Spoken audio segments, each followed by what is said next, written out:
Hi guys, how are you? It's all good. I thought I'll make a quick little video. I'm here in the place of my good buddy Mr. Tang Man. Tang Man is not here right now. He and his family are traveling, so I'm here and so that's pretty good, you know. So I almost didn't make any video for, I think, for 2 weeks, right? To be honest, the weather was terrible here. It's been raining heavily. I think something like vicious downpours for the last few weeks.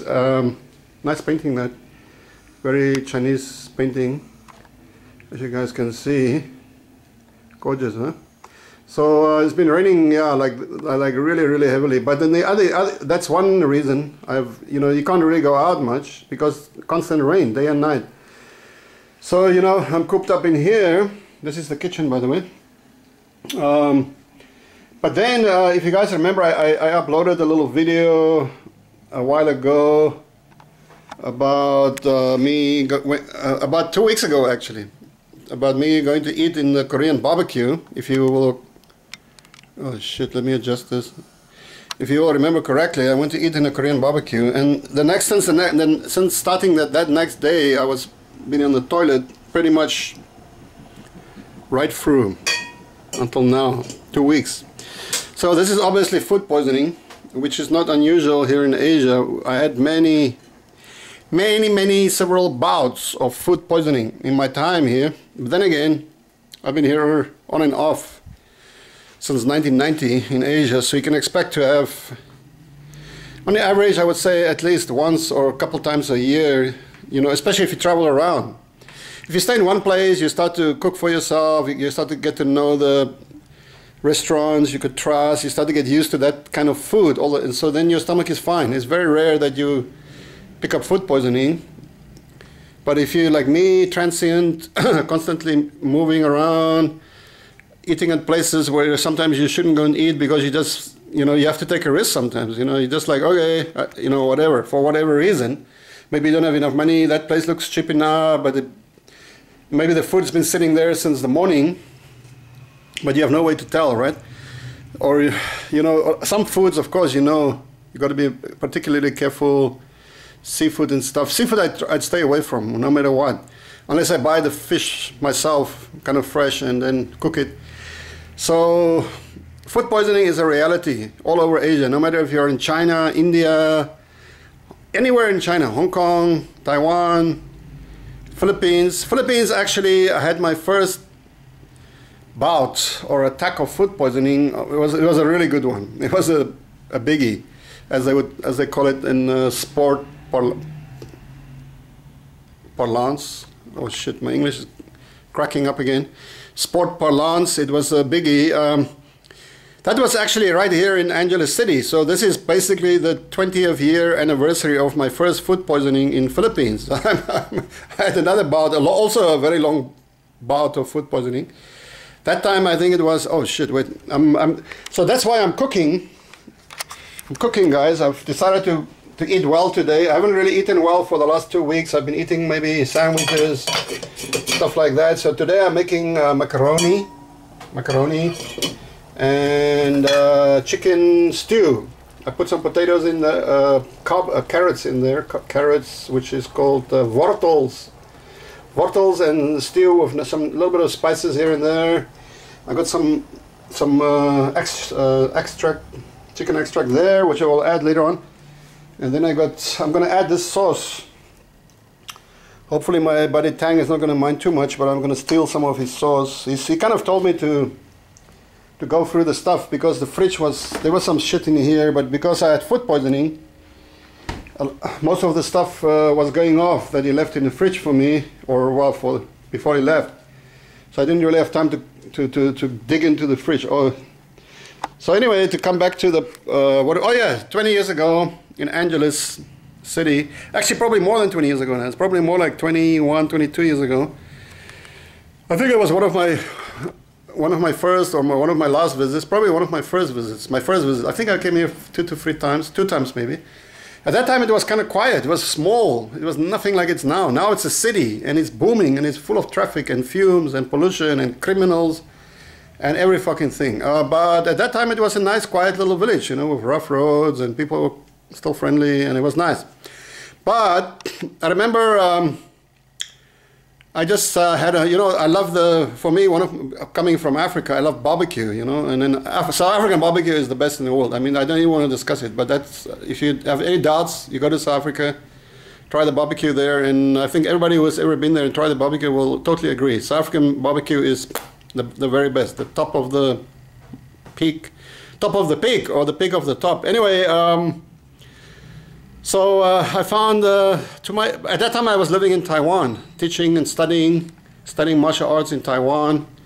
I lived up on Yangming-san, up on the top of the mountain. It was a really beautiful, picturesque view that I had from there. And we had the hot springs, you know, the sulfur springs every single day. I had the sulfur hot bath. It was really amazing. But anyway, so I took a little trip down to Philippines also to do the visa run. Every 6 months you had to do a visa run, leaving Taiwan. And I ended up, people said, okay, so I'll tell you about Manila later, okay, or maybe I'll put it in my book, because it's kind of really, if I talk about it, I might get banned again from YouTube, so I won't discuss it in too much details. But somebody suggested to me, hey, have you been to Angeles? No. Okay, I jumped in a van, I came to Angeles. Well, you know, like I said, it was a small little place. There were a few bars around, scattered around, but it was kind of cool. It was much more intimate. All of the various foreigners, you quickly, in a few days, you know everybody, because everybody went to the same bars, and it was cool. And so I saw this chicken barbecue, you know, the whole chicken, the manok, of course, and then they have the pork belly, the liempo as well. So I was like, wow, you know, because in Taiwan you don't have a whole chicken like that, you know. So I was like, okay, this is great, I'm in. I devoured a whole chicken. And I was walking back to my room. That's in the old part. That's like where it was near the area there, what is today Orchid Inn, in that area. Now remember, there were a few back streets, all dirt road with shacks and shit. So I was walking through this, winding my way through, and then I saw a sign.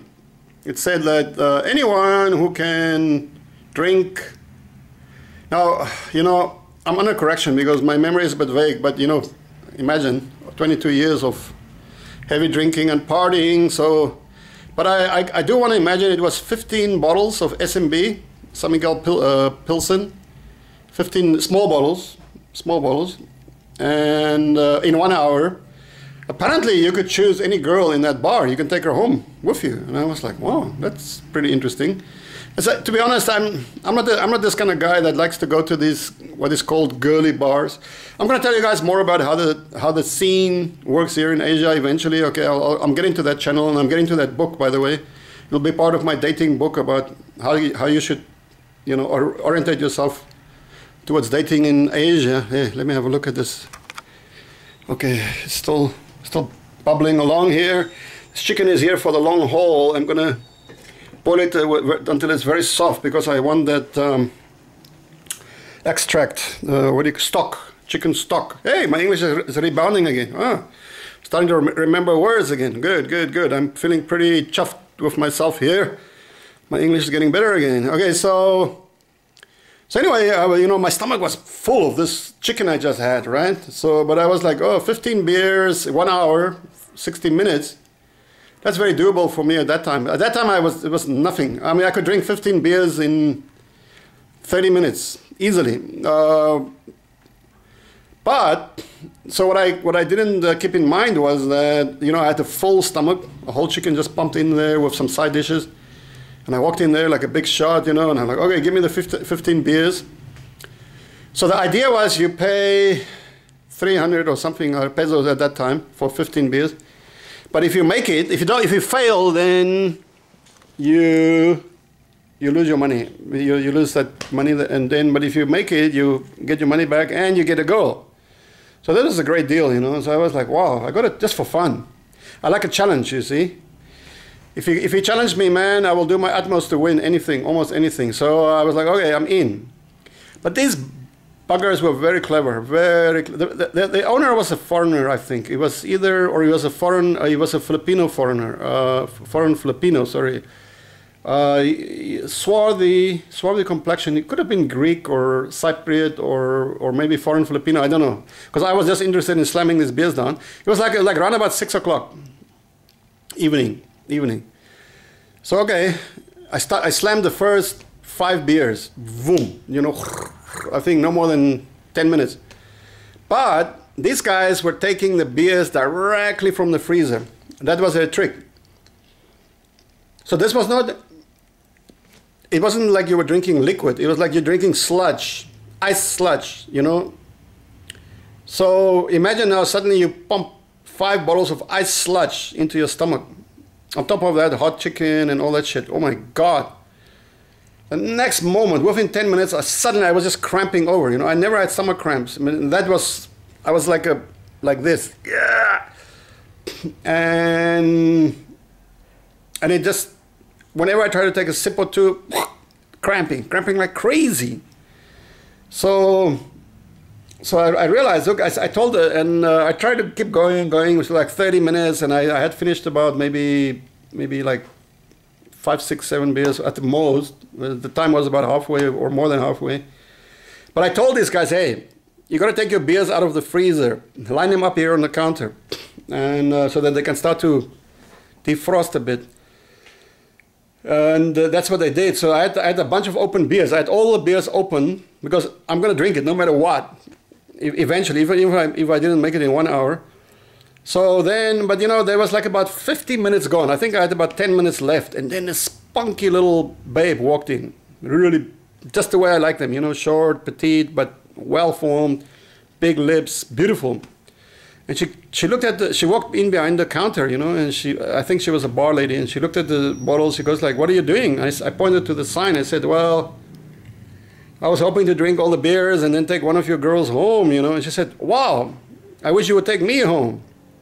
Okay, guys, I'm not a Casanova or anything. You can look at me, but so I was kind of like, "Wow, this babe is right up my alley," you know. So I was like, "Okay," but I got like 9 or 10 bottles here on the counter, and I got 10 minutes to go.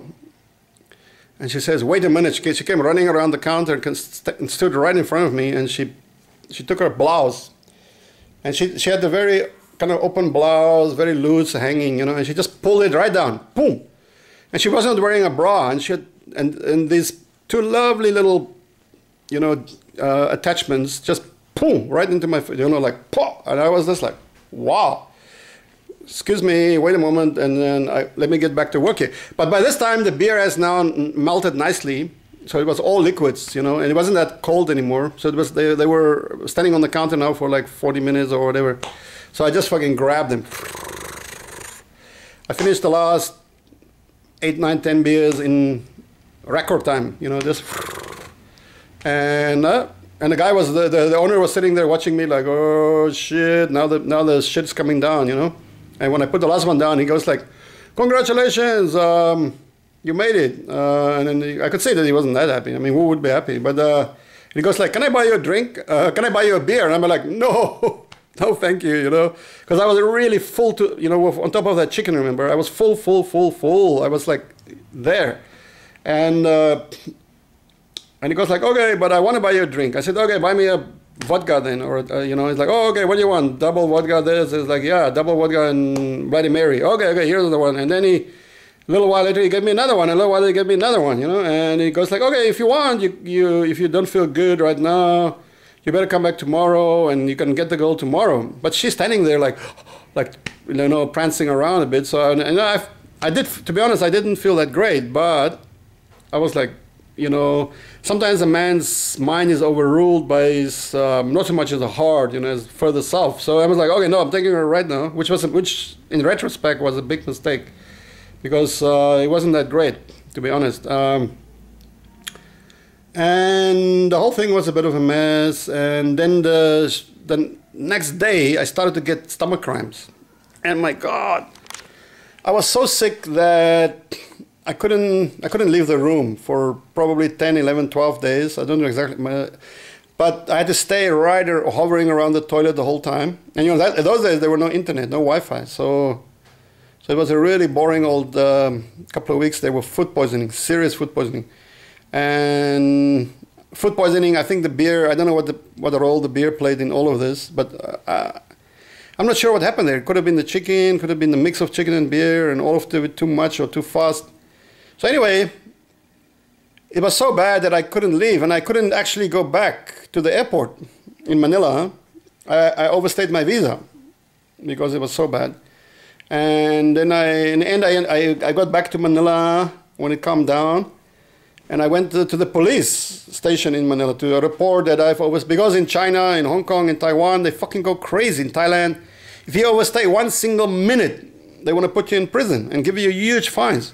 So I was a few days overdue, and I went to the police, and they said, "Oh, what do you? Yeah, we understand you overstayed. So what do you want?" I said, "I want you to whatever. I have to pay a penalty and apologize and abjectly apologize, like they order you to do in China, and write a letter of confession. What a monstrous crime you have committed." And they go like, "No." I said, "What should I do?" They said, "Just go to the airport." I said, "Yeah, but I can't go to the airport. I'm overstayed. I don't have a visa anymore, a legal visa." They just said, "Sir, you just go to." They had to reiterate it over and over again until I was like, okay, I'm going to the airport tomorrow. So the next day I went to the airport, and I was hoping somehow that they won't maybe notice that. So I lined up in the immigration. But when I got to the front, the guy looked at my passport and he goes like, "Oh, sir, you have overstayed your visa." And I was like, "Oh, really? Oh my God, I didn't know that." And he was like, "Oh, okay, don't worry," sir, don't worry, it's okay. Oh, you see that window over there?" And he pointed out the window. He said, "Just go over there. You pay," I don't remember now, I think it was 300 or maybe it was 500 pesos. And they will give you a little piece of paper and you just bring it back here and then you're fine. I'm like, "Okay, oh, I'm so sorry." And I came back a little while later, the same guy. And he was like, "Yes, sir, that's all you need now, this piece of paper."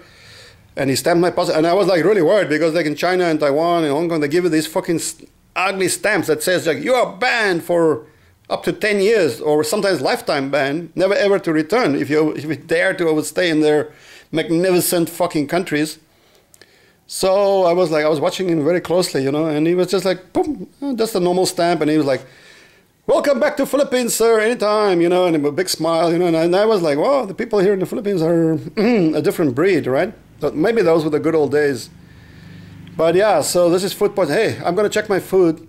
So I just thought I would share you this little story. And then I got many other bouts of food poisoning, you know, all over, especially in China too, you know. So I'll tell you more stories about it, you know, like some of them I don't want to repeat now if you're at dinner. Okay, guys, but anyway, that explains why I was a bit incommunicado for a couple of weeks. You know, one of the main reasons was the weather. Weather has been clearing up the last couple of days. My stomach, I've been taking strong antibiotics. I was literally defecating blood for quite a few days now. And I realized I was trying not to, you know, I don't like doctors, I don't like hospitals, but I went to the pharmacy and luckily the girl was like, "Okay, I understand." And she gave me strong antibiotics, 800 milligram.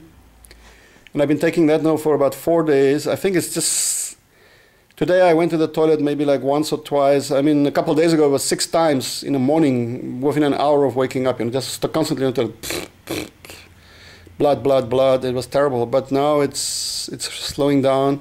The tide is ebbing. The tide is being stemmed. I think my English phrases are not 100% correct there, guys, but I know that a lot of you are very good in English, so do correct. I'm gonna go and see if how my chicken stew is prutting along, P-R-U-T, prut, is that a good word to describe it? Prutting along on the stove, and I think the macaroni is ready. I'm going to mix in the tomato sauce or whatever it is, this Italian style stuff.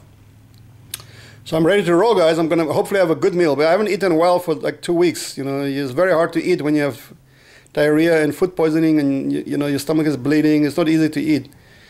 So I think I've lost quite a few kilos, and I was planning to go to the gym like crazy because I went to the gym last time, 2 weeks ago, and I was walking my legs. You know, I broke my leg 2 years ago, and or my foot actually, and And I was my legs were really weak because I have hardly walked in 2 years. I try not to even walk around, you know, because of the constant pain in my foot. And Jason dragged me to the gym a few times, to his great credit, you know. And the first few times were terrible. My legs were aching for days and days and for weeks. Could hardly walk. But the last time I went there 2 weeks ago, I pushed up 300 kilogram, the leg press, you know. And I felt really good. The next day I was like, okay, now the next time I'm going to try for 350 kilogram. But then the diarrhea kicked in, you know. So, but the good thing is I haven't been drinking at all. Well, hardly. Maybe one beer here, one beer there, you know, a couple of loose beers. So my liver has got a good break. While my stomach was working hard over time, at least my liver had a break. So hey, it's always a silver lining. The light at the end of the tunnel is not always the oncoming train, guys. Okay, very good, very good, very good. I feel better. You guys can see it. I feel a lot better. I'm here alone, totally alone. But yeah, so anyway,